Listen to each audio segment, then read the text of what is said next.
2005 साली एक मध्यमवयीन माणूस फक्त वेळ घालवण्यासाठी एका ऑनलाईन पोकर वेबसाईटवर लॉग इन करतो आणि तिथंच त्याची ओळख होती एका 18 वर्षाच्या मुलीशी. ही गोष्ट फक्त अफेअरची नाही आणि जळफळीची नाही, ही गोष्ट आहे जिथे प्रत्येकजण खोटं बोलत होता. थॉमस, वय 46, न्यूयॉर्कमध्ये राहणारा, फॅक्टरीत काम करणारा, लग्न झालेलं, 2 मुलांचा बाप. बाहेरून पाहिलं तर सगळं अगदी नॉर्मल, पण आतून थॉमस पूर्णपणे बिखरलेला होता. एक दिवस फॅक्टरीत काम करणारा 22 वर्षाचा मुलगा ब्रायन त्याला एक वेबसाईटबद्दल सांगतो. आम्ही सगळे तिथं ऑनलाईन पोकर खेळतो, तू पण जॉईन कर. थॉमस होकार देतो. ऑनलाईन पोकरच्या चॅट रूममध्ये थॉमसचं लक्ष एका युजर नेमकडे जातं. ती स्वतःला जेसी म्हणत असते, वय 18 वर्ष. दोघं प्रायव्हेट चॅट सुरू करतात. थॉमस विचारतो, तू खरोखर सुंदर आहेस का, उंच आहेस का?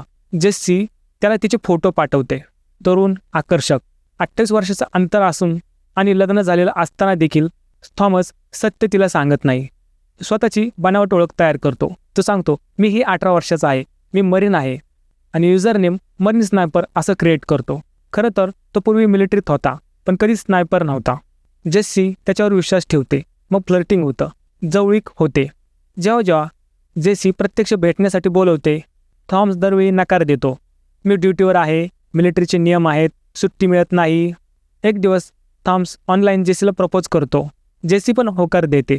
आता वर्ष आहे 2006. थॉमस पूर्णपणे दुहेरी आयुष्य जगत आहे. थॉमसची पत्नी संशय घेऊ लागते. हा सारखा कम्प्युटरवर काय काम करत असतो? एक दिवस घरात एक पार्सल येतं. पत्नी ती उघडते, बघते तर आतमध्ये जेसीचं प्रेमपत्र आणि तिचे काही विचित्र फोटो. सत्य उघड होतं. तो फक्त फसवणूक करत नव्हता, तर तो एका 18 वर्षाच्या मुलीशी ऑनलाईन अफेअर करत होता, पूर्ण खोट्या ओळखीने. पत्नी त्याला घराबाहेर काढत नाही, पण अफेअर थांबवायचं ठरवते. ती जेसीला पत्र लिहिते, तुझ्या माणसाशी बोलतेस, तो माझा नवरा आहे, तो लग्न झालेला आहे आणि 2 मुलांचा बाप आहे. ती कुटुंबाचा फोटोही पाठवते. खरा थॉमस, ना मरीन ना स्नायपर. जेसी पूर्णपणे हादरते. सगळं खोटं होतं. तिला पोकट साईटवरचा एक युजरनेम आठवतो, ब्रायन. ती त्याला मेसेज करते, थॉमस खरंच 46 वर्षाचा आहे?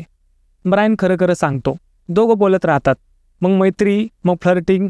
ब्रायनला एक गोष्ट माहीत नसते, जेसी अजून थॉमसवर रागवलेली आहे. ती ब्रायनचा वापर करते. ब्रायन फॅक्टरीत सगळ्यांना सांगतो की थॉमसने कसं स्वतःचं वय लपवलं आणि 18 वर्षाच्या मुलीबरोबर अफेअर चालू केलं होतं.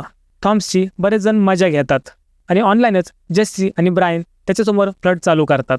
जेसी म्हणते, ब्रायन माझ्याच वयाचा आहे, माझं त्याच्यावर प्रेम आहे. इथंच थॉमसला राग येतो. दुसऱ्या दिवशी थॉमस आपली रायफल उचलतो, सरळ फॅक्टरीत जातो.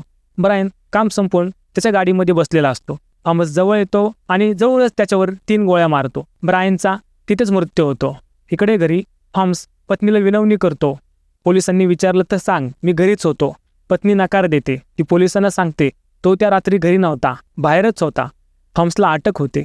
चौकशी दरम्यान पोलीस थॉमसला एक फोटो दाखवतात. विचारतात, हीच जेसी आहे का? थॉमस म्हणतो, नाही. पोलीस म्हणतात, ही जी व्यक्ती आहे जिच्याशी तू बोलत होतास, ती व्यक्ती असते जेसीची आई, जी 46 वर्षाची महिला होती. ती स्वतःच मुलीच्या नावाने लोकांशी चॅट करत होती. खऱ्या जेसीला याची कल्पनाही नव्हती आणि थॉमस पण इकडे खोटं वय दाखवून चॅटिंग करत होता.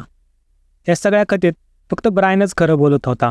थॉमसला शिक्षा होते, तेही 20 वर्षाची. जेसीच्या आईला एकही दिवस तुरुंगवास होत नाही.